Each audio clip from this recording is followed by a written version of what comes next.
Bueno, para mí es un honor estar por acá. No había tenido la oportunidad de conocer estos parajes, esta parte de Baní. A Baní sí la conocía bien o la conozco bien. Y es la imagen que me llevo para mi país de regreso. La imagen del banilejo, un representante autóctono de la dominicanidad.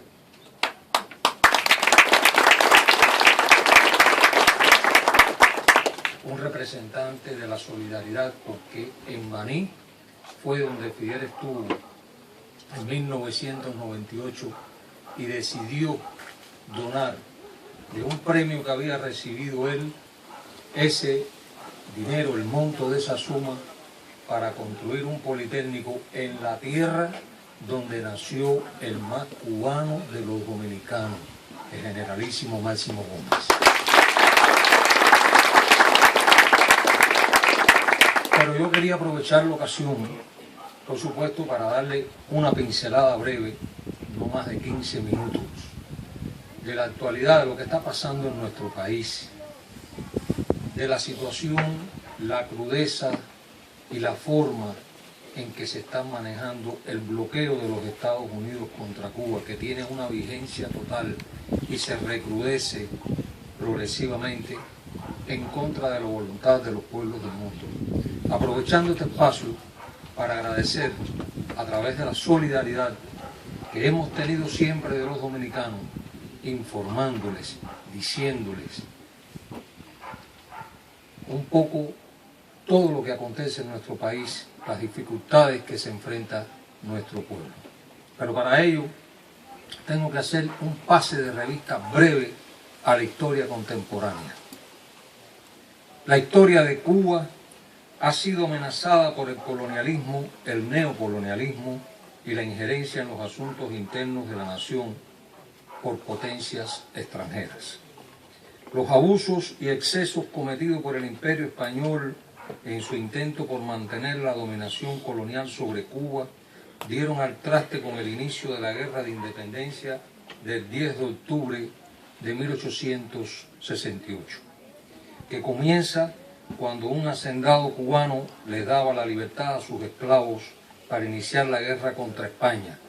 Comenzaba así el largo camino por la independencia de Cuba hasta el 1 de enero de 1959, con el triunfo de la revolución dirigida por Fidel. Desde ese entonces a la fecha, nuestro país ha defendido su proyecto de nación, su libertad y soberanía a cualquier precio y lo seguirá haciendo.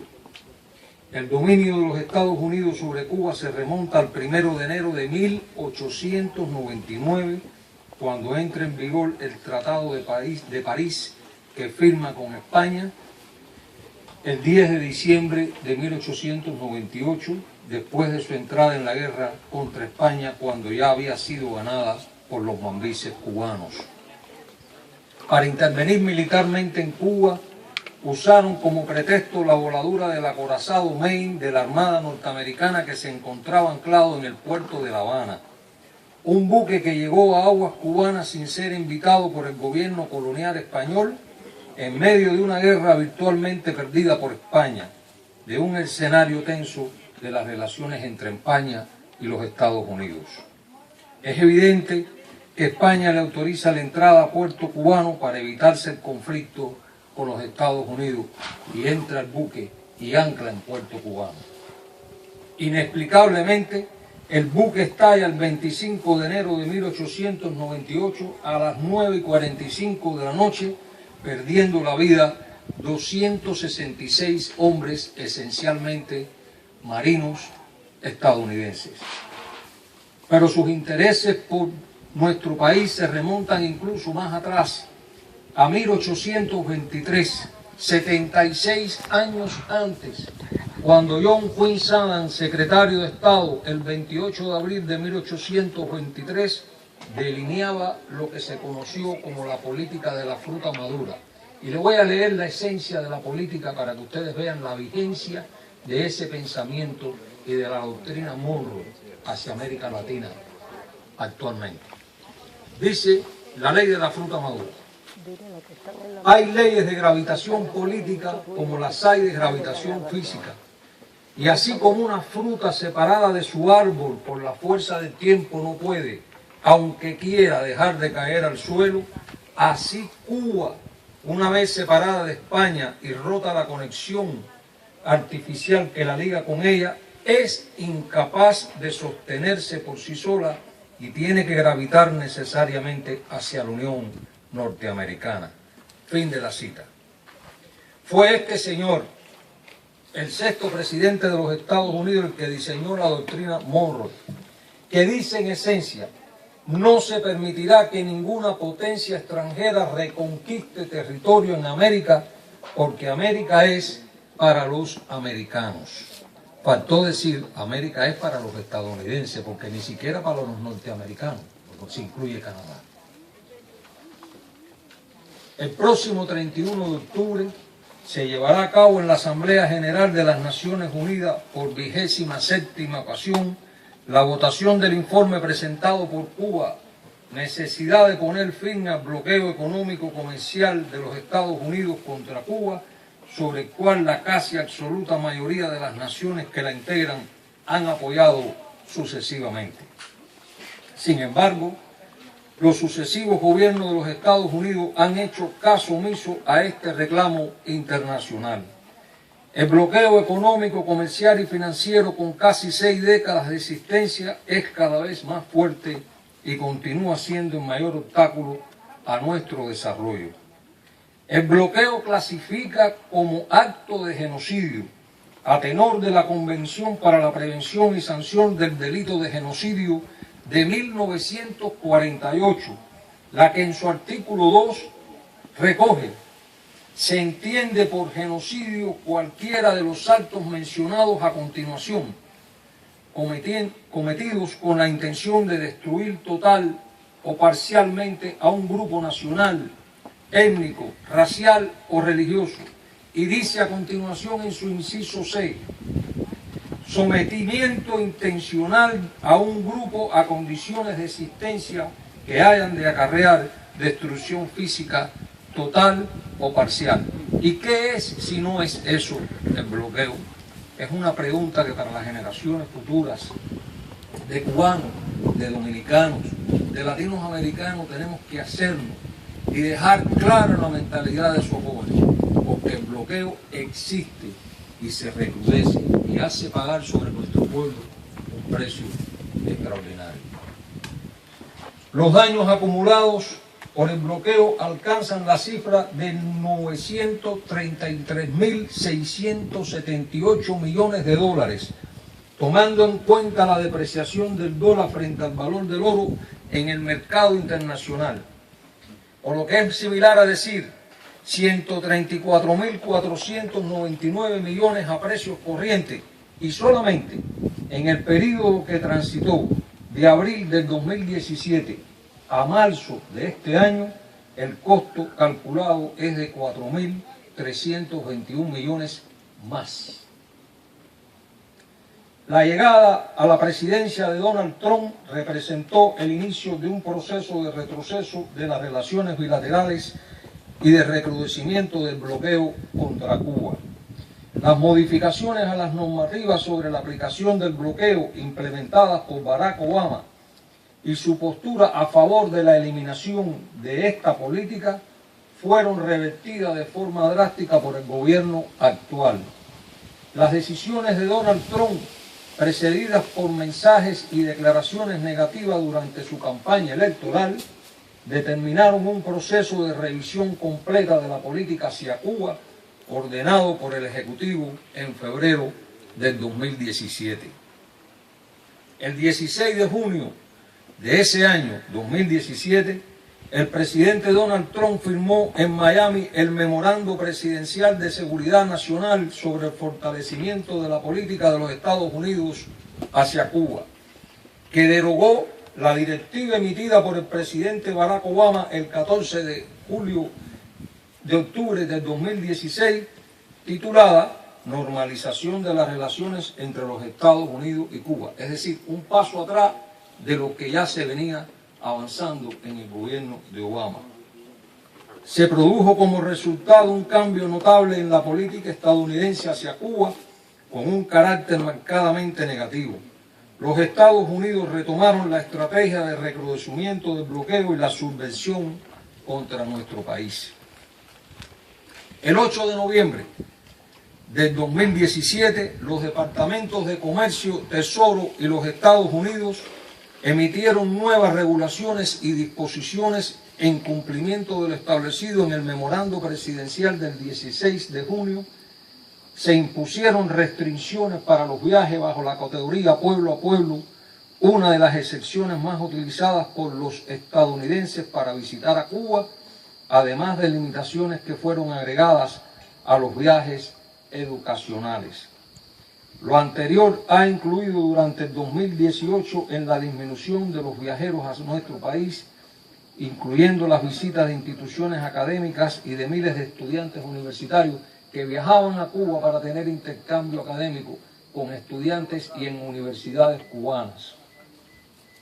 En la misma fecha, el Departamento de Estado emitió una lista restringida de entidades y dependencias cubanas, en la que fueron incluidas 179 empresas con el objetivo de continuar entorpeciendo las relaciones económicas y comerciales de las empresas cubanas con potenciales socios estadounidenses y de terceros países. Sus fines también se dirigen a limitar las oportunidades del sistema empresarial cubano con el resto del mundo, ya que muchas contrapartes extranjeras han interpretado que no pueden concretar negocios o seguir operando con las empresas incluidas en el listado de las 179 que ellos decidieron sancionar. Numerosas empresas de terceros países que son tradicionales exportadores de productos y materiales esenciales para la economía cubana están rehusando actuar como proveedores o están encontrando dificultades adicionales para asegurar el financiamiento que respalde sus exportaciones a Cuba. El costo de este efecto extraterritorial del bloqueo es de decenas de millones de dólares y se traduce en atrasos a los suministros que Cuba compra en el exterior. El efecto extraterritorial de ambos procedimientos discriminatorios seguirá afectando el desarrollo económico de Cuba y las oportunidades de su compañía, incrementando el temor de la comunidad empresarial internacional a establecer vínculos con Cuba. Eso es lo que nosotros los cubanos le llamamos el riesgo Cuba, que es consecuencia de las presiones y de la persecución financiera que el gobierno de los Estados Unidos tiene sobre empresas no solo estadounidenses, sino de terceros países para que hagan negocio con Cuba. Y eso constituye sin duda un obstáculo al desarrollo de las relaciones comerciales entre Cuba y el resto del mundo. Durante el 2018, decenas de bancos en todas las regiones del mundo decidieron cerrar sus relaciones con empresas cubanas o extranjeras para eliminar cualquier vínculo de su actividad con Cuba, incluso operaciones relacionadas con ciudadanos cubanos solo por el mero hecho de tener esa nacionalidad. Otros grupos de bancos e instituciones en Europa, América Latina, África y Asia han impuesto condiciones y obstáculos para seguir operando con empresas y embajadas cubanas que han sido sus clientes durante años. Entre las principales afectaciones registradas producto de este efecto intimidatorio se encuentran la prohibición de transferencias de fondos en dólares de los Estados Unidos u otras monedas libremente convertibles, la cancelación de cuentas de embajadas y empresas con intereses cubanos en el exterior, así como de servicios financieros para negocios relacionados con Cuba y la denegación del otorgamiento de facilidades crediticias por la tramitación de cartas de crédito.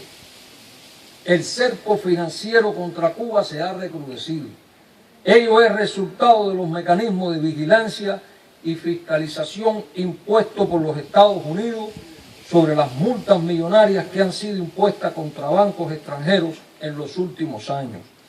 La política de acoso económico y financiero del presidente Trump busca satisfacer sus compromisos políticos con la extrema derecha anticubana de la Florida e ignora el apoyo mayoritario de la opinión pública de los Estados Unidos y de la comunidad internacional y de la emigración cubana residente en el exterior de esa nación a favor del levantamiento del bloqueo y la normalización de las relaciones entre los dos países.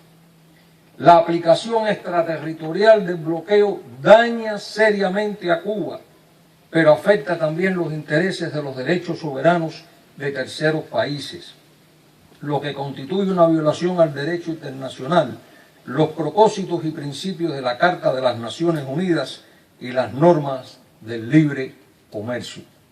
El bloqueo afecta a todos los países en el normal desenvolvimiento de las relaciones comerciales y de cooperación, incluyendo empresarios estadounidenses interesados en hacer negocios con Cuba. Estamos seguros que más temprano que tarde esa política contra Cuba fracasará, como han fracasado los intentos por destruir la revolución cubana y sus líderes. Contamos con el apoyo de la solidaridad internacional, de los miles de grupos de hombres y mujeres en todo el mundo que luchan contra la injusticia y apoyan las causas justas como ustedes, la campaña de solidaridad con Cuba y sus comités en provincias de este hermano pueblo dominicano. Los cubanos continuaremos trabajando en la actualización de nuestro modelo económico nacional. En estos momentos, y le doy esta información antes de concluir, en estos momentos el pueblo de Cuba se encuentra enfrascado en la discusión de un proyecto para reformar nuestra Constitución, sin precedentes, para hacer corresponder la Constitución con nuestra realidad, el futuro previsible y las medidas que han sido aprobadas en los últimos años. Se destacan, a modo de información, entre otras, las siguientes propuestas. Se incorpora el concepto de Estado socialista de derecho a fin de reformar la institucionalidad y el imperio de la ley, dentro de ello la supremacía de la Constitución. Se mantienen como principios esenciales la propiedad socialista de todo el pueblo sobre los medios fundamentales y la planificación. Se resaltan una amplia gama de derechos a tono con los instrumentos internacionales de los que en esta materia Cuba es parte, especialmente los económicos y sociales. El derecho de igualdad adquiere mayor desarrollo al incorporar a los ya existentes la no discriminación por género, identidad de género, orientación sexual, origen étnico y discapacidad. Y se establece la posibilidad de que las personas puedan acudir a tribunales para reclamar la restitución de sus derechos o la reparación o indemnización por los daños y perjuicios generados por la acción u omisión de los órganos directivos, funcionarios o empleados del Estado cubano en el ejercicio indebido de sus funciones. Este ejercicio, que comenzó el pasado 30 de agosto y concluye el 15 de noviembre, será sometido a referendo nacional, lo cual es muestra de la verdadera democracia participativa y no representativa.